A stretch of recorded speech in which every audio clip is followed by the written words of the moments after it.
Dengan penuh rasa penasaran, tiga sahabat Rico, Dika, dan Andri memasuki hutan larangan demi membuktikan bahwa kisah mistis yang selama ini beredar hanyalah mitos belaka. Namun, langkah mereka yang awalnya penuh keyakinan perlahan berubah menjadi teror ketika hutan itu menunjukkan wajah aslinya. Sunyi yang tak wajar, suara-suara aneh, dan sosok misterius yang melayang dengan wajah mengerikan. Terjebak dalam dimensi yang tak mereka pahami, ketiganya terpisah dan dihantui oleh bayangan-bayangan dari masa lalu yang tak seharusnya muncul.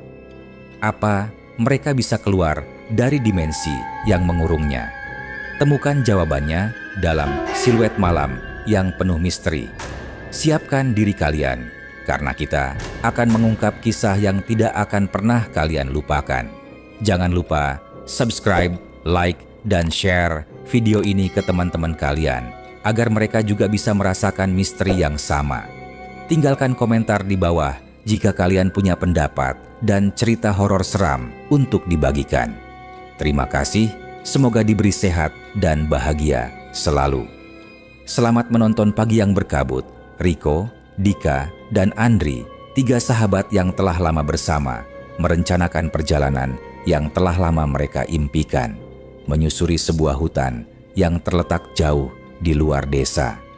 Hutan itu terkenal dengan cerita mistis dan kisah horor yang beredar dari mulut ke mulut. Tetapi bagi mereka, itu semua hanya mitos belaka, cerita yang diciptakan untuk menakut-nakuti orang. Tidak ada yang mereka takutkan. Mereka ingin membuktikan bahwa itu semua hanyalah dongeng yang ditakutkan orang tanpa dasar yang nyata. Hutan tersebut yang dikenal sebagai hutan larangan terletak jauh di luar jalur yang biasa mereka tempuh. Namun, rasa penasaran mereka begitu besar sehingga mereka merasa tak bisa menahan diri untuk tidak menjelajahinya. Mereka menyusun rencana keberangkatan dengan semangat yang membara, tanpa sedikit pun menghiraukan peringatan dari orang-orang yang pernah mencicipi misteri hutan tersebut dan pulang dengan kisah-kisah mengerikan. Malam itu, desa yang biasanya tenang, kini terasa semakin mencekam. Kabut tebal mulai menyelimuti jalanan, mengaburkan pandangan siapapun yang berani keluar. Namun, bagi ketiga sahabat ini adalah awal dari petualangan yang telah lama mereka impikan. Rico, Dika, dan Andri memulai perjalanan mereka dengan percaya diri, seolah tidak ada yang bisa menghalangi langkah mereka. Susah kan kalau kita terus terjebak dengan cerita-cerita seperti itu? Semua itu cuma cerita untuk menakut-nakuti, kata Dika, dengan nada penuh semangat memimpin langkah mereka ke dalam kegelapan. Meskipun mereka sudah sering mendengar cerita tentang orang-orang yang hilang di hutan tersebut, namun tidak ada yang pernah membuktikan secara langsung. Itu hanyalah cerita kosong yang dibuat untuk menakut-nakuti orang, pikir mereka. Mereka merasa ini adalah tantangan yang memicu adrenalin, sebuah kesempatan untuk membuktikan bahwa mereka tidak takut pada mitos yang beredar. Malam itu, mereka ingin membuktikan bahwa cerita-cerita itu hanya khayalan belaka. Langit cerah tanpa awan, namun angin yang berhembus terasa dingin dan menusuk hingga ke tulang. Mereka berjalan menyusuri jalan setapak yang semakin lama, semakin sulit dilalui, sambil tertawa-tawa ringan. Namun, semakin dalam mereka memasuki hutan, semakin sunyi dan aneh suasana sekitar. Tak ada suara binatang yang biasanya terdengar di malam hari. Hanya desiran angin yang seakan berbisik di telinga mereka, membawa mereka ke tempat yang semakin sunyi dan mencekam rasa gelisah mulai menghantui. Mereka mencoba untuk tetap tenang, tetapi langkah kaki mereka terasa semakin berat. Hati mereka tak bisa menepis rasa takut yang terus menyelimuti. Tidak ada yang perlu ditakutkan, ujar Dika, berusaha menenangkan dirinya sekaligus teman-temannya. Namun, meskipun dia mencoba untuk bersikap tenang, ada sesuatu yang mulai mengusik pikirannya, sesuatu yang tidak bisa dia jelaskan. Mereka terus berjalan, semakin dalam ke dalam hutan. Pohon-pohon besar yang menjulang tinggi kini tampak seperti makhluk hidup yang mengawasi setiap gerakan mereka. Hanya suara langkah kaki mereka yang terdengar, seakan alam pun menahan nafas. Kamu lihat itu?" tanya Andri dengan suara bergetar, menunjuk ke arah sebuah pohon besar yang berdiri tegak di tengah jalan mereka. Pohon itu tampak lebih gelap dan lebih besar dari pohon-pohon lain di sekitarnya, seolah ada yang aneh. Dika menatapnya sekilas dan mengernyit. "Cuma pohon besar, Andri. Jangan pikirkan hal-hal aneh." Meskipun Dika mencoba untuk bersikap tenang, ada ketegangan yang mulai merayap dalam diri mereka. Angin yang tadi sepoi-sepoi kini berubah menjadi dingin dan menggigit. Suara angin itu seakan membawa pesan yang tak bisa mereka mengerti, berbisik-bisik di antara dedaunan. Tiba-tiba, Andri terjatuh. Riko dan Dika segera menolongnya. Namun ketika mereka berdiri, mereka menyadari sesuatu yang aneh. Tanah di sekitar mereka tampak berubah. Pohon-pohon yang tadinya tampak biasa, kini tampak lebih besar dan lebih gelap, seolah-olah menyembunyikan sesuatu yang tak kasat mata. Ketiganya saling memandang, merasakan hal yang sama. "Apakah ini?" bisik Riko. Matanya terbuka lebar, merasakan ada yang tak beres. Dika juga merasakan hal yang sama. "Kita mungkin sudah salah jalan. Tempat ini tidak pernah terlihat seperti ini sebelumnya," katanya dengan suara gemetar. "Jangan berlama-lama di sini. Kita kembali saja ya." Riko akhirnya mengusulkan, mencoba untuk tidak panik. Mereka berusaha mencari jalan keluar, namun semakin mereka berjalan, semakin mereka merasa tersesat. Setiap langkah yang mereka ambil hanya membawa mereka ke tempat yang sama, meski sudah berjam-jam berlalu. Saat mereka berbalik, jalan yang mereka tempuh tidak terlihat lagi seperti sebelumnya. Semuanya berubah.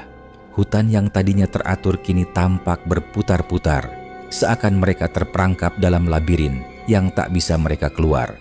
Tanah yang mereka injak terasa semakin lembab, dan bau tanah basah semakin kuat, menambah kesan bahwa mereka semakin terperangkap dalam dunia yang tak mereka kenal. "Ini tidak benar," ujar Dika dengan suara mulai cemas. "Kita sudah berjalan cukup jauh, kenapa rasanya seperti kita cuma berputar-putar?" Andri menoleh, mencoba mencari jalan yang familiar, tetapi yang dia temui hanya lebih banyak pepohonan dan kabut tebal yang menyelimuti pandangan mereka. "Ada sesuatu yang salah, kita harus segera keluar dari sini." Namun, semakin mereka berjalan, semakin mereka merasa ada sesuatu yang mengintai mereka. Suara-suara aneh mulai terdengar, tidak jelas dari mana asalnya, seperti suara langkah kaki yang berat dan terengah-engah, meskipun tidak ada seorang pun yang tampak. Ketiganya merasakan kehadiran sesuatu yang tak tampak mengintai mereka dari balik bayang-bayang pohon, semakin mendekat. Ketegangan semakin meningkat ketika tiba-tiba dari kejauhan mereka mendengar suara langkah kaki yang semakin mendekat. Suara itu terdengar seperti seseorang yang berjalan perlahan menembus kesunyian malam. Di kejauhan, sosok seorang perempuan muncul. Pakaian putih lusuh, rambut panjang terurai hingga ke tanah, dan wajahnya tertutup oleh bayang-bayang. Sosok itu tidak berjalan, melainkan melayang di atas tanah. Langkahnya tidak menyentuh tanah, seolah-olah ia datang dari dunia lain. Sosok itu berhenti di hadapan mereka. Dika, Andri, dan Riko tersentak kaget. Sosok itu tinggi, dan meskipun wajahnya tertutup bayang-bayang, mereka bisa wajah yang mengerikan dengan tatapan matanya yang tajam menusuk jantung mereka, menembus jiwa mereka. Siapa kamu?" tanya Riko dengan suara tercekat, meskipun di dalam hatinya rasa takut begitu mendalam. Sosok itu diam, hanya menggeleng perlahan. Kemudian suara lembut namun mengerikan terdengar dari mulutnya. "Kalian sudah berada di tempat yang salah. Dunia ini tidak milik kalian. Kalian sudah memasuki dunia kami. Tidak ada yang bisa keluar dari sini." Ketiganya terdiam, tubuh mereka kaku. Suasana semakin sunyi. Hutan yang gelap berubah menjadi labirin yang tak bisa mereka jelajahi. Saat semua terhenti, dunia mereka seperti terbelah. Ketiganya terpisah, masing-masing merasa seolah dunia berubah di sekitar mereka. Rico terperangkap di sebuah bagian hutan yang tampak asing, meskipun dia yakin itu adalah tempat yang sama. Pohon-pohon tinggi berdiri tegak, tapi pohon itu kini tampak seperti makhluk hidup yang mengawasi, seolah menunggu sesuatu. Tidak mungkin, gumam Rico, terengah-engah. Ini tidak nyata. Tanpa disadari, sosok seorang pria muncul di depannya. Seorang pria tua dengan mata yang hampir sepenuhnya tertutup oleh kulit yang mengerut. Dia tersenyum lebar, giginya yang tajam terlihat jelas. Jangan coba lari, kamu sudah berada di sini. Di dunia ini, tidak ada yang bisa keluar. Pria itu berkata dengan suara berbisik tajam, seolah menyelimuti setiap inci tubuh Rico dengan ketakutan yang tak terungkapkan. Rico merasa sekujur tubuhnya gemetar. Tanah di bawahnya terasa semakin lembek, menariknya turun. Dia berusaha lari, namun langkahnya terasa berat, seolah-olah bumi menariknya untuk tetap tinggal.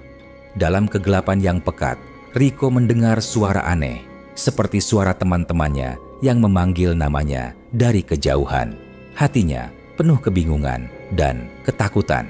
Tapi saat dia berlari menuju suara itu, dia justru semakin terperosok jauh ke dalam hutan yang tak pernah ia kenal. Di tempat lain, Dika merasa tubuhnya terbungkus kabut tebal yang menyesakan. Suara bisikan mulai memenuhi telinganya. Suara-suara yang mengenalnya, suara ibunya, suara temannya, suara orang-orang yang dia kenal. Dika, kamu ingin kembali kan? Suara itu menggema di kepalanya. Namun, setiap kali dia berbalik, dia tidak melihat siapapun.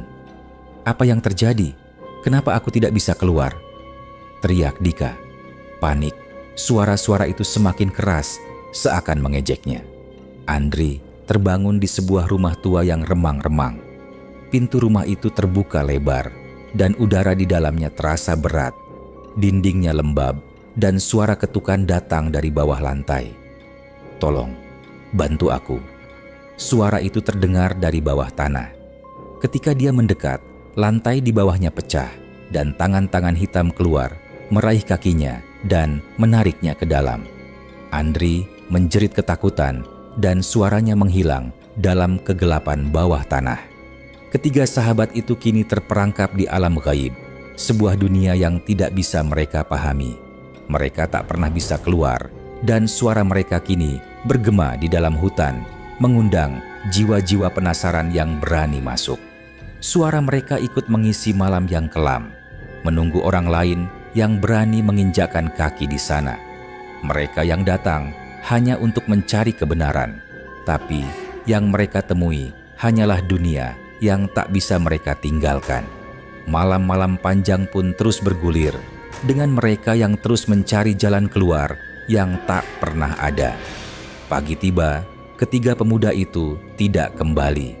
Warga desa hanya menemukan jejak langkah mereka yang terhenti di tengah hutan, seolah-olah mereka menghilang begitu saja tanpa jejak.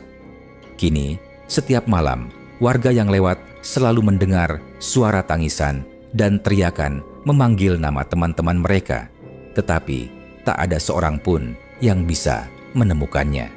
Hutan larangan itu menjadi lebih mencekam. Hutan itu ternyata adalah gerbang menuju dunia lain, di mana yang terperangkap tak akan bisa kembali.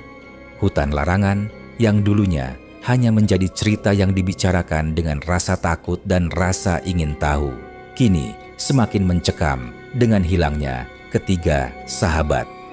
Mereka yang datang untuk membuktikan mitos, kini menjadi bagian dari cerita itu sendiri, entitas yang terperangkap di dalam dunia yang tidak bisa mereka pahami. Hutan ini seolah hidup dengan kekuatan yang lebih besar daripada sekadar pohon dan angin. Kehadiran suara tangisan dan teriakan di malam hari tidak hanya menambah ketegangan bagi mereka yang berani lewat. Para penduduk desa yang mendengarnya merasa ketakutan, tetapi ada juga rasa penasaran yang terus berkembang. Beberapa berusaha untuk mencari tahu apa yang terjadi, namun banyak yang berakhir dengan nasib yang sama. terperangkap, atau menghilang begitu saja tanpa jejak. Sementara itu, hutan tetap menjadi tempat yang sunyi dan misterius. Angin malam tetap berbisik, membawa cerita-cerita tentang mereka yang terperangkap di sana. Suara sahabat yang memanggil, dan keberanian yang kini berubah menjadi teror yang tak terelakkan. Dunia yang terhubung dengan alam gaib yang begitu dekat, namun tetap terpisah oleh batas yang tidak terlihat, memanggil siapa saja yang berani masuk. 3 sahabat itu kini tak akan pernah kembali ke dunia nyata. Namun cerita mereka akan terus hidup, menjadi legenda yang mencekam bagi siapa saja yang berani meremehkan mitos hutan larangan. Karena di sana, dunia dan alam gaib saling bertautan, dan siapapun yang melangkah masuk akan meninggalkan jejak yang tak bisa dilupakan. Bagi mereka yang mendengarkan suara itu di malam hari, pesan itu jelas. Kalian yang datang, kalian akan pergi, namun kami akan tetap tinggal.